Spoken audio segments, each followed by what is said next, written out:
Alright guys, here's a quick tutorial on how I use my indicators. Currently unavailable, but this is how I trade. I don't use Market Cipher or any of that. It has too much fluff and isn't really as useful as you may think. Here's how I go. I'll turn on Stackcoin I, this indicator. We got Stackcoin II down here. And it's all you really need. A little bit of volume, nothing other than that. Let's go on the daily. We'll start long term. I see that the trend on the daily is down, right? A downtrend. Okay. Well, that's one notch downtrend, but the momentum is going up, right? The money flow bounced off the zero line. That's good. But the trend is up. Overall trend is down. Daily momentum is up. Let's check how much. It's looking good. It's actually pretty great. Low RSI. Then we have the 4 hourly. Let's just go down temporally. The 4 hourly, we're in this little channel.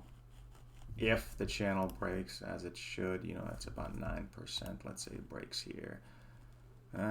It's like 9%, and that's basically at the bottom of this range. Technically would be the target, but we'll see. We bounced off here. Okay, we're in a little downturn with the momentum. We didn't actually go all the way up with the RSI and hit the limits or anything. Hopefully this, what we want to see is a little quick turn up. You want it to be above the zero line, which is going to show strength. Let's check. We got RSI here, increasing RSI. There's no divergences or anything. The VWAP is, well, negative. Maybe we can get a nice, no, I mean, there's nothing else here. We got the overall trend negative. We got the daily positive, the 4 hour negative, but nothing crazy. We got the 3. Let's go to the 2 hour. We're starting to see the short indicator. It's gray when you're looking at the current time frame. So the current time frame, you don't get the benefit of these colors to dictate the strength.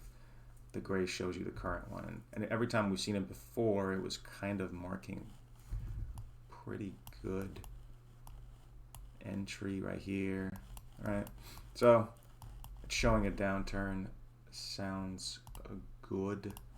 Let's see, which is the same thing here, which is this divergence, momentum divergence. Let's see, we got right here this top, and then this top, it's showing increasing RSI. So there's no divergence there either. The 2 hour negative, well, the current time frames are all kind of negative. See this? We might get a little trigger wave here. The hourly short signal, one right here, one here, one here, couple here.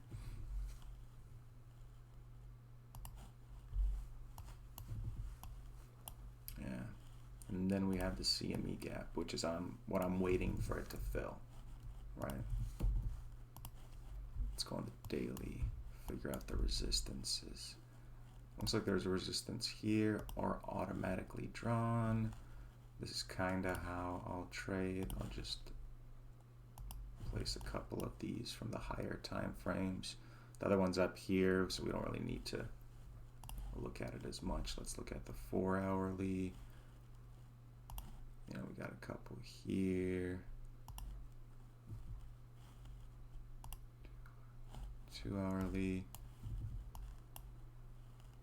here. So there's a lot of resistance right here. Not only this, but in fact, we have one more thing that I use, and it's going to be the Fib Levels. All right, and you should take it this way. From the bottom, the 28,000, all the way to the top like this. Let's lock that into place, and we can tell that it's kind of been bouncing along here, right? The 0.382. If this is some type of basically accumulation, you'd expect this, the next thrust down after this one, to hit around this level. And technically that would be the bottom, I think, but I don't think that's going to happen. Let's check this out first of all. What is this line? Very thick line, but we might be seeing something along the lines of this, right, which is a bullish. This little wedge should break up, and basically the target is up here at the start of the wedge, but that's all long term. I'm not expecting that anytime. I'm looking at where is it going to bounce, and to me it's going to bounce right here, somewhere around this area, right? So I'm going to watch it carefully as it dumps down on a lower time frame, and I'm going to set a stop loss somewhere in there. Long position, I'll probably wait until it breaks through this 0.382, that fib level, and then somewhere in the middle-ish here, place it. We'll figure that out afterwards, but I'm gonna use the stop loss behind all of these resistances. There's a daily support here, and I'm expecting it to not last much once it breaks down this red line, which is that diagonal daily resistance. So I'm going to do something like this. The actual level will vary. I'm going to watch it as it dumps down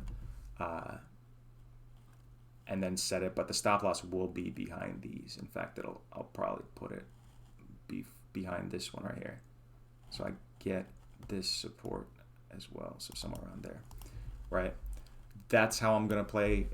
With the take profit, I'm going to take probably, let's check the right here. Okay, there's going to be a nice imbalance right here, right? So I'm probably going to take it right before it starts stuttering up here. Probably sell it to here, 38.27, which is a 5% move. That's my plan, right? Because it kind of aligns with the macro as well. But this is how I use my indicator, and it's very, very useful.